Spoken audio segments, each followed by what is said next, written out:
In this video, I want to show you an example of how to approach a simpler problem than what you have in Project 1, but a problem that's kind of similar to what you have in Project 1. So here are the rules that I have here. So jumping gives you 1 hidden per minute, unless there was a non-rest activity less than an hour ago, in which case it gives 0 hedons per minute. Swimming always gives 2 hedons per minute. So here's how I would approach this. I would say, okay, so what do I need to know in order to figure out how many hedons to give? So here perform activity also takes duration. Well, what I need to know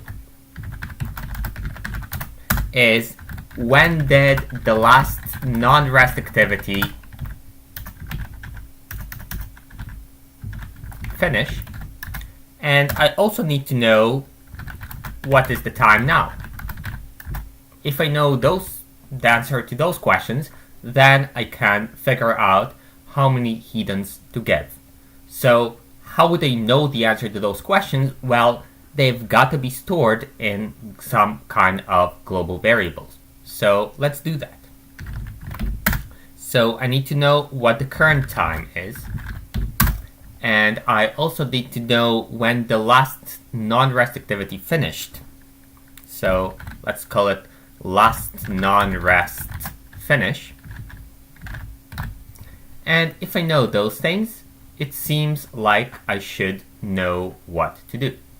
So okay, so initially I want current time to be 0, and last non-rest finish, well, it's best if it's smaller than -60 so that I don't have any problems. So I'll just set it to -100. So keep in mind that here I had to say that current time and also last non-rest finish, they both are global so that I can access them in perform activity.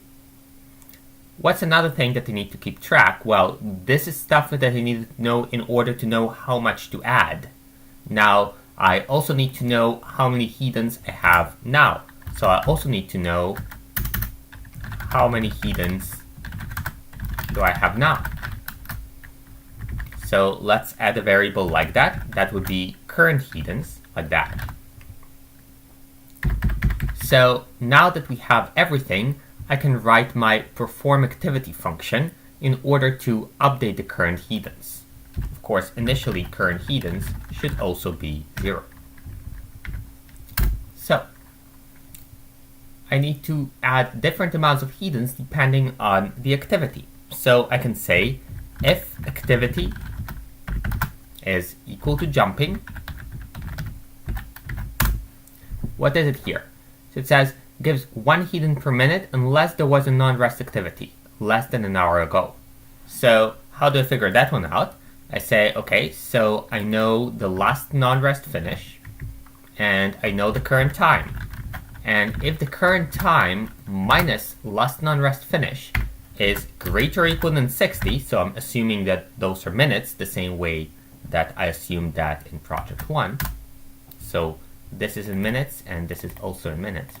And if this difference is greater or equal than 60, well, I need to add 1 hedon per minute, and this is the number of minutes that I have in total. So I need to say current hedons plus equals duration times 1. So since here I'm saying current hedons plus equals duration times 1, well, like the times 1 doesn't do anything, but I'll keep it just for clarity's sake. The important thing is to remember that if I'm saying current hedons plus equals, that's the same as saying current hedons equals current hedons plus whatever. That's the same, and that means that I'm already referencing this, and this is a global variable, so I got to declare it as global. So I'll say that.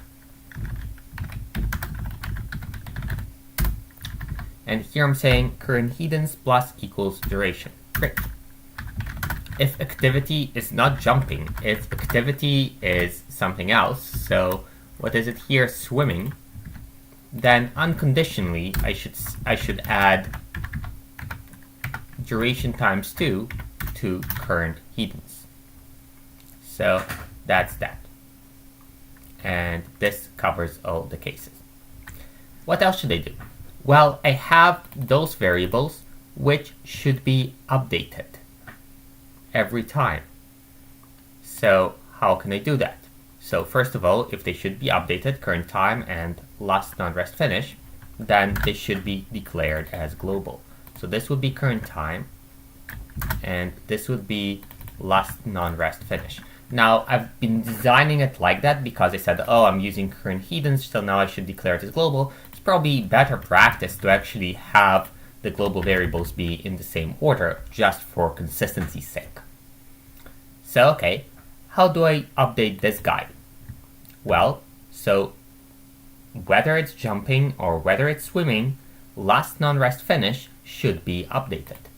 It should be updated after I check whether current time minus last non-rest finish is greater or equal than 60. So what's the last non-rest finish now? Well, it should be current time plus duration. Similarly, over here I should say last non-rest finish equals current time plus duration. So that's the finish time for jumping or for swimming. Now, if the activity is resting, then I shouldn't update last non-rest finish, that stays the same, but I should update current time. So current time should be updated regardless of anything, and the way to update it is to say current time plus equals duration. So this is the very simple example of how I would write a program that just follows those rules. Now, you have helper functions at project 1, and the reason you have the helper functions is that it's easier for you to use those helper functions because the rules are more complicated there. What kind of test cases should I have for those rules? Well, it makes sense to just say, okay, does jumping give 1 hedon per minute if there was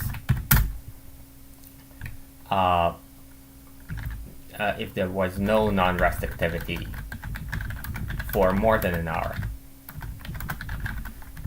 And I would definitely check that.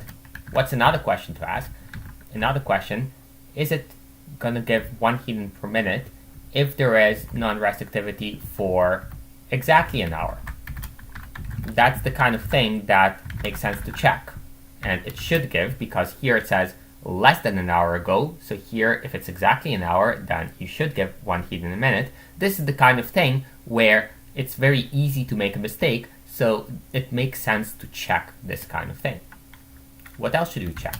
Well, does swimming give 2 hedons an hour? A minute, sorry.